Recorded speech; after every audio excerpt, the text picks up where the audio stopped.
নেত্রকোনায় মোগল আমলের পুরাকীর্তি রয়্যাল বাড়ি দুর্গ সংরক্ষণে সরকারিভাবে কার্যকর উদ্যোগ না থাকায় দিন দিন বেহাত হচ্ছে দুর্গের জমি। খোয়া যাচ্ছে দুর্গের মূল্যবান প্রত্নতাত্ত্বিক সামগ্রী। হুমকির মুখে পড়েছে ঐতিহাসিক এই নিদর্শনটি। নেত্রকোনা প্রতিনিধি ভজন দাসের পাঠানো রিপোর্ট। ইতিহাস সভ্যতার ধারক, তাই ঐতিহাসিক স্থাপনা নিদর্শনগুলো সযত্নে সংরক্ষণের প্রয়োজন হয়। যদিও দেশের অনেক এলাকাতেই এখন ঐতিহাসিক সব স্থাপনা স্বার্থান্বেষী মানুষের হাতে নিশ্চিহ্ন হচ্ছে। নেত্রকোনা কেন্দুয়া উপজেলা সদর থেকে ২০ কিলোমিটার দূরে একসময় মোগল আমলের প্রশাসনিক কেন্দ্র ছিল রয়্যাল বাড়ি দুর্গ।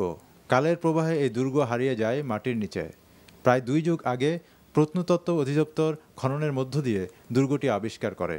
মাটির ঢিবি খনন করে সন্ধান পাওয়া যায় মোগল সভ্যতার কারুকাজ সংবলিত ইট দিয়ে গড়া একটি ১২ দুয়ারি মসজিদ এবং এর আশেপাশে কয়েকটি স্থাপনার চিহ্ন, একটি সুড়ঙ্গ পথ ও কবরস্থান।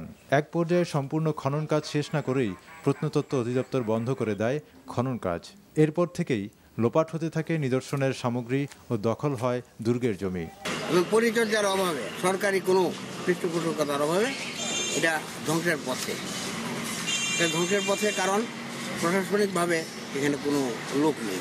মাদ্রাসা, মাজার সহ ব্যক্তিগত পর্যায়ে দুর্গের জমি দখল হলেও তা ঠেকাতে কেউই এগিয়ে আসে না বলে ক্ষোভ প্রকাশ করেছে এলাকাবাসী। আমাদের সরকারের যদি ওই রকম কোনো উদ্যোগ থাকতো তাহলে নেত্রকোনা রয়্যাল বাড়িটাও কিন্তু আমাদের অন্যান্য পর্যটন এরিয়ার চেয়ে আরও অনেক কিছুর নিদর্শন আমরা এখানে পেতাম। দুর্গের জায়গা দখল করে গড়ে তোলা হয়েছে রয়্যাল বাড়ি ইবতেদাইয়া মাদ্রাসা। এ বিষয়ে নিজেদের অবস্থান জানালেন মাদ্রাসার উপাধ্যক্ষ।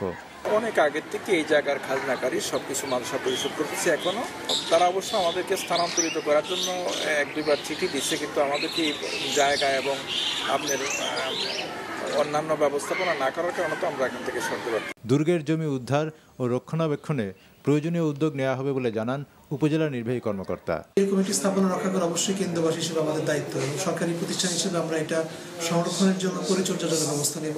১৯৮৭ সালে সরকারিভাবে ঐতিহাসিক নিদর্শন রক্ষায় ৪টি পুকুর সহ এখানকার প্রায় ৫০ একর জায়গা পুরাকীর্তি এলাকা ঘোষণা করা হয়।